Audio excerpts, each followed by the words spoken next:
So I've always enjoyed taking science classes when I was younger, and so I majored in bio when I went to college, and then I realized that I wanted to get my teaching credential in science. So I've always loved history. It's my favorite subject. It always has been. And when I was growing up, people were like, "Oh, you love history. You want to be a history teacher then?" I was like, No, I don't want to be a history teacher. And then when I was in college and undergrad, I spent a semester studying abroad in Spain, and I got to work with students, and I loved it. I've always really liked biology and science as a whole. It was always one of my favorite classes growing up. And so naturally I studied it in school, and I felt like it was like the right subject to teach.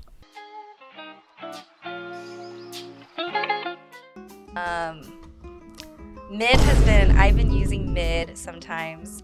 I remember the first time I heard about Riz, and I was like, what is a Riz?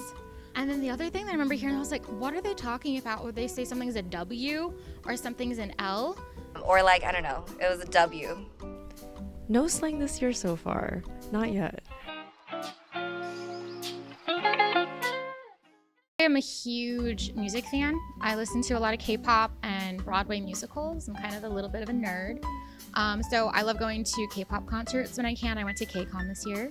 And I go to Pantages if I can see musicals. So if you haven't seen Six the Musical, it's a historical musical about the 6 wives of Henry VIII. You should check it out. I really like hanging out with my friends and family. I recently picked up pickleball, which is horrible for someone who has never played with anything involving a racket or a paddle. Hang out with my cat all the time too. So I like to travel, whether it's like local traveling or flying somewhere.